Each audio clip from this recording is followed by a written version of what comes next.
देखो यहाँ पर क्या क्या हमने टॉपिक कवर किया था। इसमें टॉपिक क्या चल रहा था अपना, रीजनल एस्पायरेशन चल रहा था। उसमें से कौन कौन से टॉपिक देख चुके, जम्मू कश्मीर का पूरा देख चुके थे हम। जम्मू कश्मीर को हमने क्या किया था, डीपली स्टडी कर लिया था। दूसरा हमारा क्या था, जो वायलेंस चल रहा था, दूसरा एरिया कौन सा था क्राइसिस का, पंजाब था। पंजाब में क्या क्या कवर किया था हमने, जो पॉलिटिकल क्राइसिस पंजाब में चल रहे थे इस तरह। पंजाब यानी कब उनको बना डिमांड मांग दी जाती है, अलग कर बना दिया जाता है, अलग स्टेट सिखों के लिए क्या दिया 1966 में अलग कर दिया गया था। बाद में क्या होता है, जब भी नहीं मानते तो एक रेजुलेशन यहाँ क्या करते हैं, एक रेजुलेशन पास करते हैं। उस रेजुलेशन का नाम क्या रहता है, आनंद साहब रेजुलेशन उसका नाम रहता है यहाँ पे। और कब होता है 1973 में। इसमें क्या रखते हैं वो, पूरी तरह से कह सकते हैं ये जो रेजुलेशन था क्या था, पूरी तरह से एक देश की डिमांड करने पे लगा हुआ था। और ये कह रहे थे कि क्या होगा, इससे सेंटर स्टेट का रिलेशन मजबूत होगा, लेकिन ऐसा कुछ नहीं था। पूरी तरह से डिमांड किसकी करनी थी उनको, एक खालिस्तान की डिमांड कौन करना चाह रहा था, एक्सट्रीमिस्ट जो थे वो इस रेजुलेशन के तहत ऐसा करना चाहते। जो कब साइन हुआ था 1973 में, इन्होंने ऐसा पास किया था अपना कि हम क्या करेंगे, एक अलग कंट्री बना करके रहेंगे। अब यहाँ पर देखेंगे इसका रिजल्ट क्या होता है। रिजल्ट क्या होगा इसका, जो साइकिल आता है वायलेंस होता है। द लीडरशिप ऑफ द कहता है अकाली दल सून पास फ्रॉम द कहता है मॉडरेट टू एक्सट्रीमिस्ट। मैंने बताया था क्या हुआ था, जो इनकी लीडरशिप थी वो किसके हाथ में चली जाती है, मॉडरेट से एक्सट्रीमिस्ट के हाथ में चली जाती है। किसके हाथ में चली गई, एक्सट्रीमिस्ट। किसके हाथ में चली गई, एक्सट्रीमिस्ट के हाथ में चली गई। मतलब जो कैसे प्रिंसिपल को मानते थे, वायलेंस पे। मॉडरेट मीन्स क्या था, मॉडरेट कैसे मानते हैं कि चलो ठीक है बातचीत से काम चला लिया जाएगा, लेकिन वो किससे मानते थे, एक्सट्रीमिस्ट यानी कि वायलेंस से विश्वास करते थे। वैसे इन्होंने किया, इन्होंने क्या कर दिया अकाली दल ने, जो पहले हाथ किनके हाथ में थी पॉलिटिकल कैसे सिचुएशन, मॉडरेट के हाथ में थी, अब किसके हाथ में चली जाती है, एक्सट्रीमिस्ट के हाथ में चली जाती है। कुछ ऐसे लोग आ जाते हैं जो क्या चाहते हैं, पूरी तरह से एक देश को बनाना चाहते हैं, उनके हाथ में निकल गई पॉलिटिक्स इनके। फिर क्या था, वो क्या करते, they adopted the means of the armed rebellion. और वो क्या करते हैं, माध्यम कौन सा अपनाते हैं इसको गेट करने के लिए, क्या कर देते, रिबेलियन विद्रोही हो जाते हैं पूरी तरह से। और क्या करते हैं वो, टेररिज्म को फैला देते हैं। क्या करते हैं, और ये भी कहा जाता है कि इसको भड़काने में सबसे बड़ा रोल किसने प्ले किया था, पाकिस्तान ने। ये भी कहा जाता है सपोर्ट मिल रही थी उनकी, तो तभी तो इनके पास में हथियार वगैरह आते, लेकिन कहाँ से आते हैं, आर्म्स वगैरह। तो टेररिज्म वगैरह और रिबेलियन क्या था, यहाँ फैलते ही है। इन्होंने माध्यम कौन सा अपनाया ऐसा करने के लिए, रिबेलियन यानी कह सकते हैं टेररिज्म, आतंक को फैला कर रख दिया था। मैंने बताया था कैसे लोग मारे जा रहे थे इधर के उधर, जो पंजाब जा रहा था अदर स्टेट के तो मारे जा रहे थे, और जो यहाँ से आ रहे थे तो मारे जा रहे थे। इस तरह वायलेंस से चल रहा था, पुलिस वालों को मार दे रहे थे इस तरह। जब वायलेंस की हद हो गई थी पूरी तरह से, इंदिरा गांधी ने कई बार समझाने की कोशिश की भी, ऐसा नहीं था कि इनको समझाने की कोशिश न की गई हो। इंदिरा गांधी ने इनको क्या किया, समझाने की कोशिश करती हैं कि इसको वायलेंस को क्या किया जाए, किसी तरह से सॉल्व किया जाए, लेकिन ये सॉल्व नहीं होता है। फिर क्या होता है, द लीडर वाज कहता है, देखो इसमें क्या, देखो इसके बाद क्या होता है, द लीडर होते हैं, वाज कहता है जनरल सिंह कहता है ये भिंडे वाले, ये क्या करते हैं, भिंडे वाले करके एक व्यक्ति होते हैं। इन्होंने क्या किया, जो भिंडे वाले होते हैं इनके हाथ में होता है, ये क्या कर रहे थे, पूरी तरह से लगे हुए थे। पूरी तरह से क्या लगे हुए थे कि हमें कैसे क्या करना है, कैसे लेना है, खालिस्तान कैसे बनाना है, ये पूरा अपना प्लान बना रहे थे भिंडे वाला करके। जो मिलिटेंट मेट कहता है गोल्डन टेम्पल, इन्होंने क्या बना लिया, अपना अड्डा कहाँ बनाया, गोल्डन टेम्पल को। सबसे बड़ी ट्रेजरी की थी कि इन्होंने जो चुना अपना एरिया, जो चुना उसको क्या चुना, गोल्डन टेम्पल को चुना। और गोल्डन टेम्पल को सिलेक्ट करने का तरीका क्या था, इसलिए इन्होंने गोल्डन टेम्पल को सिलेक्ट किया था कि जानते थे कि कहीं भी पुलिस कोई भी हो, वो किसी मंदिर में या धार्मिक स्थल पर कभी भी अटैक नहीं कर सकती। इसलिए उन्होंने क्या सोचा, अपनी एक अपॉर्चुनिटी देखी कि हम क्या करेंगे, अगर गोल्डन टेम्पल को बना लेंगे तो वहां पर ना कोई पुलिस आ सकती है ना कुछ हो सकता है। लेकिन इन्होंने अपना अड्डा कहाँ बना लिया, वहां बना लिया। पूरे आतंकवादी कह सकते हैं जो रिबेलियन थे कहाँ छिप जाते हैं, गोल्डन टेम्पल पर छिपते हैं, वहीं से सब कुछ होता है, इनका ऑपरेशन वहीं से लॉन्च किया जाता है हर एक चीज का। तो उसी समय जब इंदिरा गांधी से बातचीत चल रही होती है और ये मैटर सॉल्व नहीं होता, जब इनकी बात को नहीं सुना जाता, तो फिर क्या करते हैं, ऑपरेशन ब्लू स्टार चलाया जाता है। कब, 1984 में। कौन सा ऑपरेशन चलाया गया, operation blue star. Operation blue star क्या था, किस लिए चलाया गया था ऑपरेशन ब्लू स्टार, वो इसलिए चलाया गया था कि इसको शांत किया जा सके किसी तरह से, मजबूरी में इंदिरा गांधी को क्या करना पड़ा, ऑपरेशन ब्लू स्टार चलाना पड़ा कि हम क्या करें, इसको खत्म करेंगे किसी तरह। फिर क्या किया उन्होंने, ऑपरेशन ब्लू स्टार के तहत किसको परमिशन दे दी गई, इंडियन आर्मी जाती है यहाँ पे, क्या करती है वो, चैलेंज कर देती है किसको, जो यहाँ पर रिबेलियंस थे पूरी तरह से, क्योंकि ये कांच गोल्डन टेम्पल में छिपे हुए थे। तो इनको परमिशन दी जाती है कि शांत करना है आपको किसी भी तरह से। तो कैसे शांत किया जा सकता है, तो मार करके शांत किया जा सकता है। तो पहली बार ऐसा होगा कि गोल्डन टेम्पल पर गोलियां चलाई जाती हैं। यहाँ पर इनको क्या किया जाता है, खत्म किया जाता है। कहते हैं जून 1984 में इंडियन गवर्नमेंट क्या कहते हैं, कहता है ऑपरेशन ब्लू स्टार। कौन सा चलाया, ऑपरेशन ब्लू स्टार चलाया था, किस लिए चलाया था, इसको खत्म करने के लिए। और मिलिट्री एक्शन होता है यहाँ पर, क्या हुआ, मिलिट्री एक्शन किया जाता है। मिलिट्री एक्शन के तहत क्या किया जाता है, यहाँ पर गोलियां चलाई जाती हैं, सब कुछ होता है। फिर क्या था, आर्म कहते हैं enter in the golden temple, क्या करते हैं जो मिलिट्री होती है हमारी आर्मी क्या करती है, एंटर करती है, और एंटर करने के साथ क्या किया जाता है, वहां पर जितने भी कह सकते रेबेलियन से सबको मारा जाता है। और पहली बार इतिहास में क्या की जाती है, यहाँ पे गोल्डन टेम्पल में गोलियां चलाई जाती हैं, आज भी उसके निशान बने हुए गोल्डन टेम्पल में, ऐसा नहीं है।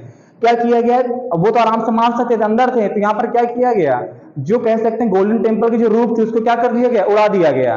जो गोली से मारे जा सकते थे तो मारे गए, अदरवाइज क्या कर दिया, गोल्डन टेम्पल की रूफ की छत की उड़ा दिया। जब छत को उड़ा देगा तो क्या होगी, छत नीचे आएगी तो सारे वैसे मर गए, और जो बाहर निकलेंगे तो आर्मी मार देगी, तो बचकर जा ही नहीं सकते। तो इस तरह क्या हुआ, ऑपरेशन ब्लू स्टार चलाया गया और क्या कर दिया गया, इसको कंट्रोल किया गया किसी तरह से।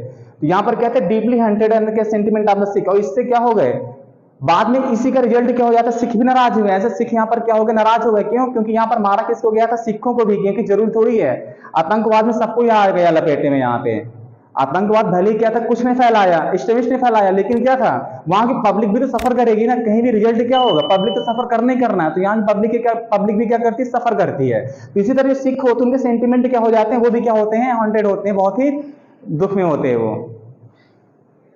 Indira Gandhi was assassinated by the Sikh bodyguard. होता क्या है, जो अब यहाँ पर जो पीएम थी भारत की, कौन थी, इंदिरा गांधी थी। इंदिरा गांधी के समय ऐसा वायलेंस हुआ था, कह सकते हैं, जो ऑपरेशन ब्लू स्टार चलाया गया था, इंदिरा गांधी ने परमिशन दी थी कि खत्म करना किसी तरह से, और उनको मारा जाता है जो भी रिस्पॉन्सिबल होता है इसके लिए, क्योंकि मैंने कहा बहुत सारे ऐसे भी सिख मार दिए जाते हैं। तो इसमें क्या होता, कुछ जो सिख थे, मैंने कहा नाराज हो चुके थे, किससे, गवर्नमेंट से, और गवर्नमेंट किसी इंदिरा गांधी की थी। और इंदिरा गांधी क्या थी उस समय, कह सकते गलती ये थी कि जो बॉडीगार्ड दिए हुए तो कौन से थे, वो सिख ही थे। इनके 3 बॉडीगार्ड थे इनके पास में, क्या थे, सिख ही थे। और सिख होने की वजह से क्या था, जो कह सकते पीएमओ ऑफिस में आईबी के द्वारा इंटेलिजेंस रिपोर्ट दी जा चुकी थी कि आपको अपने बॉडीगार्ड से क्या खतरा है। क्या था, पहले आईबी की रिपोर्ट ने क्या खुलासा कर दिया था कि आपको क्या है, आपके बॉडीगार्ड से खतरा है। लेकिन इंदिरा गांधी क्या करती है, क्योंकि जो बॉडीगार्ड थे बहुत ही पुराने थे, वो विश्वास पात्र थे इनके, इसलिए उन्होंने क्या कर दिया, जैसे उनको हटा दिया जाता है, यानी कि उनको हटा भी दिया जाए बॉडीगार्ड बिना पूछे इंदिरा गांधी के। लेकिन जैसे मालूम चलता है कि इंदिरा गांधी को उनको हटा दिया गया, तो क्या करते, फिर से उनको तुरंत ड्यूटी पर रख लेती हैं, क्योंकि होता है ना, उन्होंने कुछ ऐसा अपना सेंटिमेंट किया, और वो प्लान बना रहे थे पहले ही। और एक व्यक्ति आकर के नया ज्वाइन कर चुका था इनके ग्रुप को, इसका मतलब कहीं से आया होगा लेकर के कुछ ना कुछ प्लान, कैसे क्या था। तो उसी में क्या किया जाता है, असैसिनेटेड, और इंदिरा गांधी की क्या कर दी जाती है, हत्या होती है। किस लिए, कौन कर देते हैं, सिख करते हैं, क्योंकि जो बॉडीगार्ड होते हैं उनके।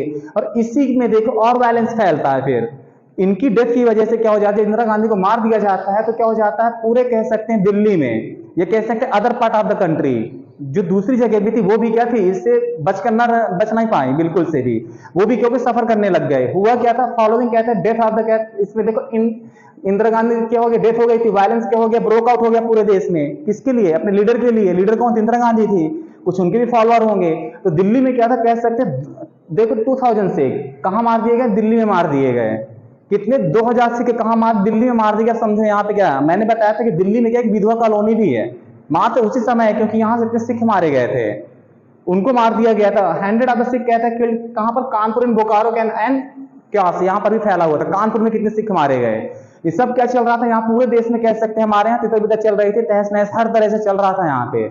इसलिए मात्र इस तरह वायलेंस फैला हुआ था, और गवर्नमेंट ने भी कोई ऐसे स्टेप नहीं उठाए कि जाकर इसको क्या किया जा सके, कंट्रोल किया जा सके। जो इस तरह हत्या कर रहे हैं, सिखों को मार रहे थे, गवर्नमेंट कोई स्पेशल स्टेप लेती, कोई स्टेप नहीं लिए जाते। सुप्रीम कोर्ट में जब रिपोर्ट दी जाती है, जांच होती है, तो वो भी कहती है कि हाँ कई जगह मीटिंग भी हुई थी, वो खुलासा भी करते हैं।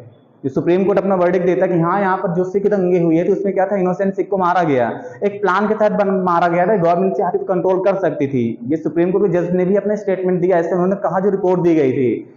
ये हो गया, यानी कि handed of the kill, other part में मार दिए गए। फिर कहते हैं क्रिटिक्स कहते हैं गवर्नमेंट तो कहते हैं long time for the restoring the, कहता है इसमें नॉर्मल होने में क्या लगा दिया गवर्नमेंट ने, बहुत समय लगा दिया। जो क्या होना चाहिए था, आसानी से कंट्रोल होना चाहिए था, उसमें क्या कहते हैं गवर्नमेंट ने काफी समय लगाया। क्या किया, काफी समय लगा दिया गया इसमें। फिर कल्प्रिट्स कहता है वायलेंस नॉट, कहता है इफेक्टली, कहता है प्रिवेंट। इसमें क्या किया गया, जो इसमें गुनहगार थे कह सकते हैं, उनको कुछ ज्यादा कुछ नहीं किया गया इनके साथ में, और ऐसे कल्प्रिट दोषी वगैरह क्या थे, ऐसे घूम रहे थे, ज्यादा उनके साथ में स्ट्रिक्ट नहीं अपनाई गई। फिर कहते हैं 20 ईयर्स, कहते हैं लेटर, कहते हैं देखो पार्लियामेंट 2005 में क्या हो जाता है, 20 साल बाद कह सकते हैं, जब किसकी गवर्नमेंट होती, कांग्रेस की जो गवर्नमेंट होती, पीएम कौन होते हैं, जवाब कौन होते हैं, हमारे मनमोहन सिंह होते हैं। वो क्या करते हैं, पार्लियामेंट में रिग्रेट करते हैं इस चीज के, पार्टी किसकी थी, कांग्रेस की तब भी थी, और पार्टी आज भी किस, यानी कुछ समय 2005 में किसकी थी, मनमोहन सिंह की थी, और कांग्रेस के लीडर थे ये। तो इन्होंने क्या रिग्रेट किया इस चीज को, कहते हैं कि मुझे माफी मांगने में शर्म नहीं आएगी इसमें से। उस सिख कम्युनिटी से क्या करते हैं कि खुद ही सिख थे, माफी मांगते हैं और पूरे देश के सामने क्या करते हैं, उसको एक्सप्रेस करते हैं कि मैं क्या बहुत से रिग्रेट फील कर रहा। इसलिए कहते हैं, वो कहते हैं कि मुझे अपनी गर्दन झुकाने में कोई भी हिचकिचाहट नहीं होगी, और माफी मांगते हैं पूरे देश से उस समय। ये वायलेंस, इस वायलेंस को कंट्रोल करने के लिए बहुत समय लगा। ये आसान नहीं था, इसको कह सकते हैं 1920s तक का समय लग जाता है, कहाँ 80s का चल रहा था, 24 10 साल से ज्यादा ये मूवमेंट इस तरह चला, क्राइसिस यहाँ पे। यहाँ पर क्या था, पंजाब नेक्स्ट देखेंगे अभी।